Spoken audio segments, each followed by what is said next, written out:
You are closer than you think to the moment that explains every tear, every delay, and every night you almost surrendered to silence.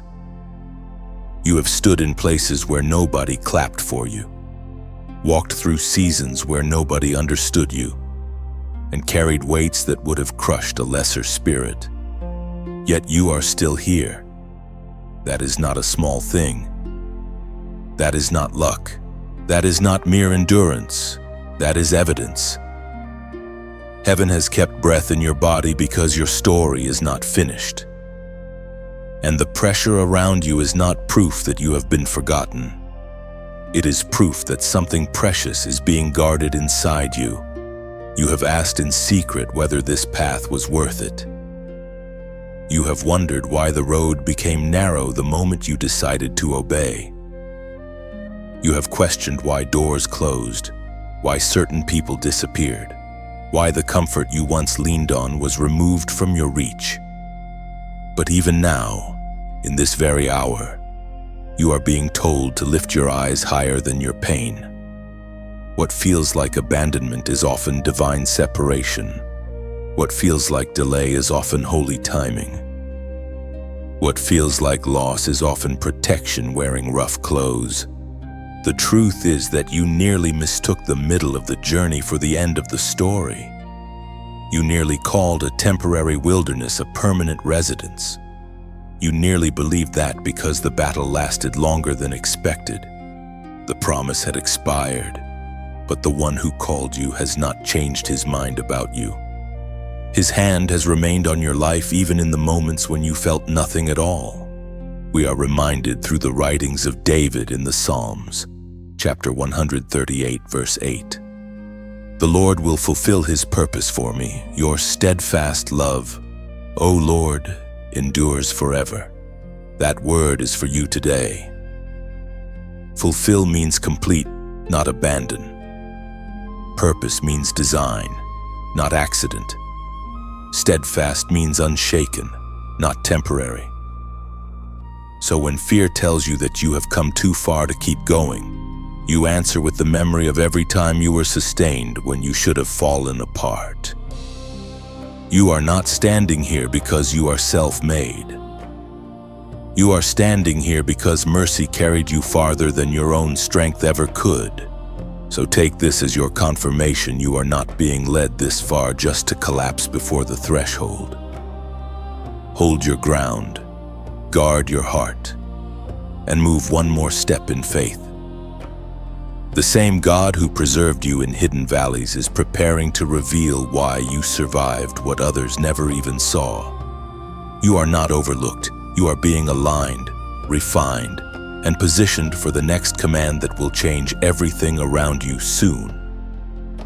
If this message meets you right where you are, like this video, share it with someone fighting quietly. Subscribe and comment 217 below.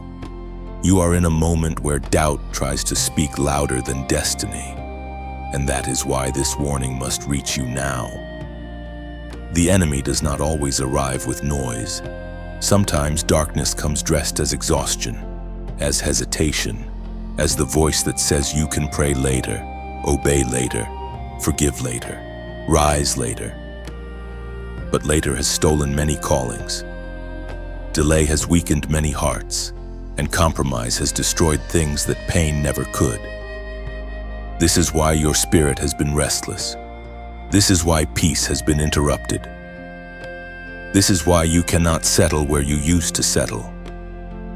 God is not punishing you. He is interrupting your drift. You have felt the tension between what is easy and what is holy. Part of you wants relief, but a deeper part of you knows relief without obedience becomes a trap. You are being called into sharper discernment. Not every open door is from heaven. Not every friendly voice carries truth. Not every opportunity deserves your yes. Some things entered your life to distract your oil, scatter your focus, and slowly pull your heart away from the very assignment you prayed for. So this message meets you as a guard at the gate. Pay attention to what weakens your prayer. Pay attention to what dulls your conviction. Pay attention to what keeps asking you to become smaller than what God revealed. The ancient words recorded in Romans still echo today. Chapter 13, verse 11. The hour has already come for you to wake up from your slumber, because our salvation is nearer now than when we first believed. This is your wake-up call, not to panic, but to return to clarity, not to fear, but to move with holy urgency. There are moments in life when heaven does not whisper comfort first. Heaven sounds an alarm. This is not coincidence. This is divine intervention. You were not brought through fire just to fall asleep at the edge of fulfillment. You were not preserved in past battles so you could hand your focus over to distraction now. Stand up within yourself. Tighten what has become loose. Cut off what has become corrosive. Let your next decision prove that your spirit is awake, and as this channel continues to pour strength, prayer, and truth into those walking through hidden battles. Some of you quietly ask how to help keep that flow moving for others. Your support, offered freely and with a sincere heart, becomes part of reaching the weary, strengthening the discouraged, and carrying this message farther than one voice alone ever could. Stay alert. Stay consecrated. And if this word found you at the exact right time, let it settle deeply in your spirit today. You have spent too much time wondering whether the pain meant you were delayed, denied, or discarded, when in truth much of what wounded you was also shaping you. That does not mean every betrayal was holy in itself, or that every tear was sent by God with delight. It means that what tried to break your confidence was forced to serve your becoming. The people who walked away revealed where your dependence had been misplaced. The doors that shut exposed how much you were leaning on human timing. The seasons of waiting uncovered the parts of you that still needed to be deepened, steadied, and stripped of illusion. What you called cruel at the time often became clarity later. You did not enter those valleys as the same person who is now listening to this message. You have been altered by endurance. You have been sharpened by silence. You have been purified by disappointment. There are truths you carry now that could only be learned in the dark, where no applause could guide you and no crowd could confirm you. In that hidden place, your roots had to grow downward before your calling could rise upward. That is why some of your hardest chapters made so little sense while you were living them. God was building depth that would not collapse under the weight of future assignment. The Spirit spoke through the prophet Jeremiah, chapter 18, verse 6, like clay in the hand of the potter, so are you in my hand. Receive that with humility and strength. Clay does not shape itself. Clay must yield, must endure pressure, must survive the hands that press, turn, and reform it. The pressure did not prove you were rejected. The pressure proved you were being handled. You were never lying abandoned in the dust with no meaning attached to your struggle. You were in the hands of the potter, and even the crushing moments were not outside his awareness. That is why you are still here with tenderness that survived, wisdom that matured, and discernment that became costly but precious. So do not despise the chapter that taught you how to hear God without constant reassurance. Do not resent the loneliness that trained you to stop begging unqualified people to validate what heaven already spoke. Do not curse the waiting that saved you from arriving too early, unready for the weight of what you asked for. Your pain was not pointless. It was a forge. It was a classroom. It was a sacred breaking of false support so that what remains in you can stand clean and strong. Comment, refined for more, as your declaration that the process did not destroy you. It prepared you for what your next season requires. Now the battle turns inward, and that is why it feels more exhausting than anything you have faced from the outside.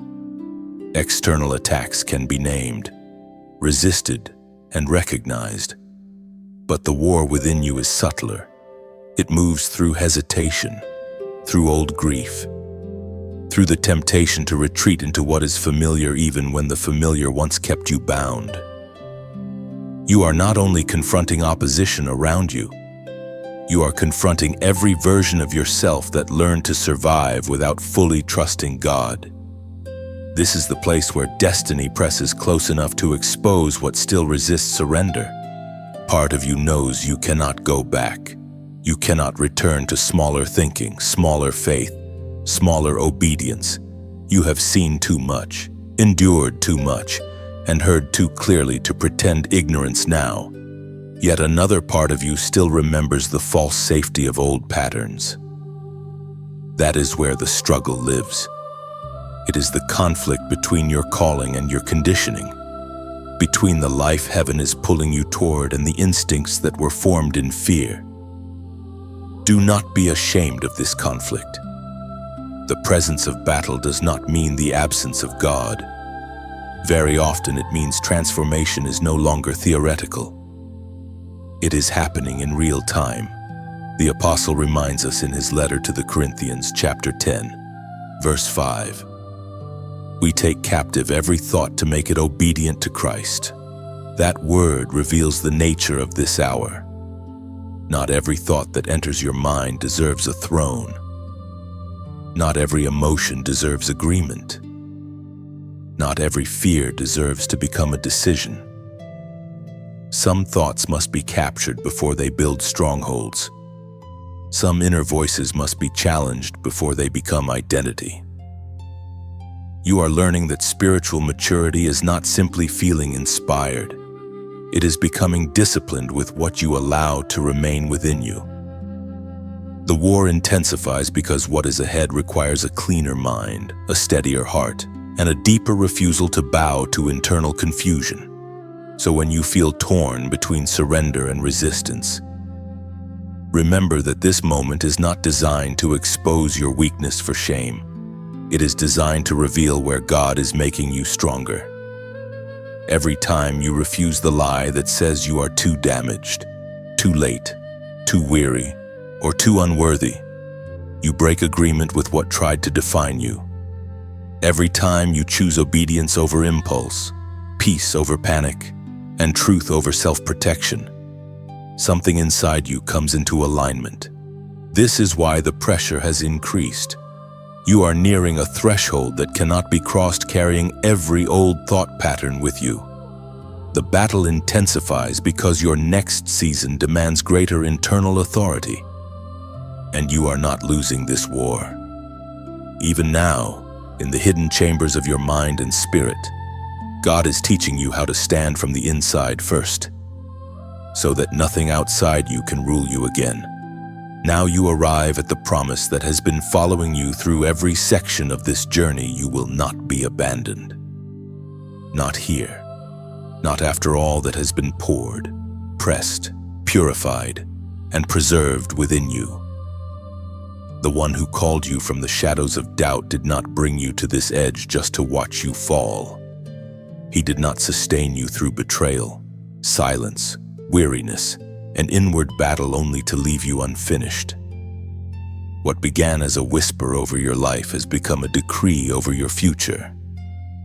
You are not an unfinished accident drifting through random storms.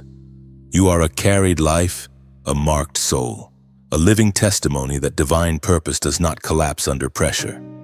There were days when you thought survival itself was the victory. There were nights when making it to morning felt like the only miracle you could ask for. But now your eyes must adjust to a greater truth. You were not only preserved to endure, you were preserved to enter. You were not only kept from destruction, you were kept for completion. The enemy wanted you to interpret your exhaustion as the end, but heaven calls it the last stretch before unveiling. That is why this assurance matters so deeply now. You are standing too close to fulfillment to measure your life by old fear. The Apostle Paul wrote in the letter to the Philippians of chapter 1, verse 6. He who began a good work in you will carry it on to completion until the day of Christ Jesus. Hold that word tightly. Completion is heaven's language over you, not partial rescue, not temporary relief, not a half-built life with scattered remains of promise. Completion. That means what God planted will mature. What God spoke will stand. What God formed in hidden places will step into the light at the appointed time. Your task in this hour is not to invent the outcome through striving. Your task is to remain yielded, faithful, and awake enough to walk when He says walk. So let this final assurance settle over your spirit like oil. The closed doors did not cancel you. The delays did not erase you. The warfare did not overpower you. The loneliness did not define you. The confusion did not own you. You are still under the hand of God, still under divine instruction, still under holy covering. And because of that, your future is not at the mercy of opposition. It is anchored in the promise of the one who cannot fail. If you receive this promise over your life today, comment 824 as your sign that you believe God will finish what He started in you. Let this message remain with you like rain sinking into cracked earth, quiet, gentle, and life-giving where no one else could see the thirst. And if something in your spirit was awakened here, let your response become part of that healing river. A like is like placing a lantern on a narrow path, so another tired heart can see where hope still lives. A share is like sending bread across a wilderness, reaching someone who has been starving for one word of strength. A comment is like carving your testimony into stone, a small but living witness that heaven met you here. A subscription is like keeping your window open at dawn, ready when the next breath of encouragement arrives. And for those moved to give, a donation is like planting oil in the vessel, so this light can keep burning for souls still wandering through the night.